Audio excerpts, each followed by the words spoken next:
नमस्कार, बहुत स्वागत आपका अनादि टीवी पर। मैं हूं आपके साथ पारुल। न्यूज उत्तराखंड देख रहे हैं आप। करेंगे खबरों की शुरुआत उत्तराखंड की न्यूज के साथ और बड़ी खबर इस वक्त आपको बता दें सीधे देहरादून से, जहां देहरादून में डेस्टिनेशन वेडिंग्स को लेकर यह खबर है। और देखिए, पर्यटन के लिहाज से भी उत्तराखंड में सरकार डेस्टिनेशन वेडिंग्स को और भी प्रमोट करने के लिए नीति तैयार कर रही है। डेस्टिनेशन वेडिंग के लिए जो है नीतियां तैयार होंगी। अब जल्द ही डेस्टिनेशन वेडिंग नीति लाई जाएगी। डेस्टिनेशन वेडिंग के लिए जो उत्तराखंड का वातावरण है वो उपयुक्त है। देखिए, इससे पहले भी हमने जब चर्चा की थी तो आपको बताया था कि किस तरह से उत्तराखंड में अगर डेस्टिनेशन वेडिंग को बूम मिलता है तो न केवल राजस्व में बढ़ोतरी की जा सकेगी, बल्कि वहाँ के कामों में बढ़ोतरी होगी। लोगों को काम मिल सकेगा, रोजगार मिल सकेगा। डेस्टिनेशन वेडिंग के लिए उत्तराखंड में जो व्यवस्थाएं हैं वो भी हो सकेंगी, इसके लिए नीति तैयार की जा रही है। और हम इस खबर को समझ लेते हैं। सोनू हमारे सहयोगी हमारे साथ बने हुए हैं। डेस्टिनेशन वेडिंग, सोनू, जाहिर है इसके लिए अब सरकार नीति तैयार करने जा रही है। किस तरह से इस पर नीति तैयार होगी, आमजन कैसे इस पर लाभान्वित हो सकते हैं, या कोई चाहता है अगर उत्तराखंड में आके, यूके में आके डेस्टिनेशन वेडिंग करे तो उसके लिए किस तरह की सुविधाएं सरकार देने जा रही है?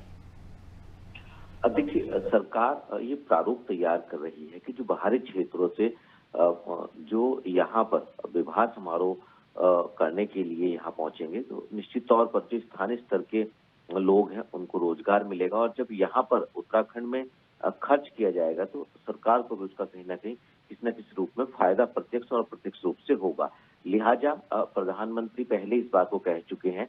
जब दिसंबर माह में ग्लोबल इन्वेस्टर समिट का आयोजन हो रहा था तो शुभारंभ सत्र में प्रधानमंत्री ने इस बात पर फोकस किया था कि उत्तराखंड को वेडिंग डेस्टिनेशन के क्षेत्र में और बढ़ाया जाए और तमाम जो धार्मिक स्थल हैं उनकी कायाकल्प की जाए। और इसी के तहत राज्य सरकार जो है मानसखंड मंदिर माला मिशन के तहत कार्य भी कर रही है। और जो जहाँ पर ऐसी धार्मिक परंपराएं हैं कि शिव जी का और पार्वती जी का विवाह हुआ था त्रिजुगी नारायण पर, वो जो मंदिर परिसर है इसको भी और बेहतर बनाया जा रहा है। हरिद्वार है, ऋषिकेश है, तमाम ऐसे उत्तराखंड के ऐसे स्थल हैं जहां पर जो वेडिंग डेस्टिनेशन के लिहाज से काफी उपयुक्त है, काफी मुफीद माने जा रहे हैं। तो इसी पर सरकार फोकस कर रही है और नीति में यही तमाम प्रावधान किए जाएंगे कि कैसे इसको बढ़ाया जा सकता है, कैसे जो प्री वेडिंग होती है उसकी और जो शूटिंग होती है वो इन तमाम चीजों को कैसे सरकार जो है वो सहूलियत के तौर पर उपलब्ध कराने की कोशिश करेगी,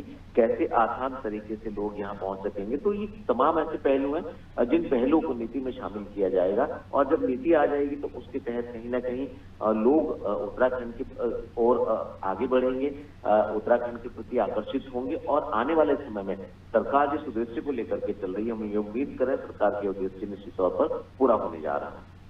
बिल्कुल, तो डेस्टिनेशन वेडिंग के लिए जो सरकार है वो अब नीति तैयार कर रही है। सोनू, हम लौटेंगे अगली खबर पर, आपसे जानकारी लेंगे और जल्द ही इसको लेकर नीति तैयार होगी, जिससे जो विवाह समारोह उत्तराखंड में करना चाहते हैं उनके लिए कुछ और व्यवस्थाएं हैं, इसको लेकर नीति तैयार की जा सके कि क्या कुछ व्यवस्थाएं हो सकेंगी या फिर अलग तरह से उनके लिए नियम होंगे। तमाम वो चीज़ें नीति बनने के बाद भी सामने आ सकेंगी।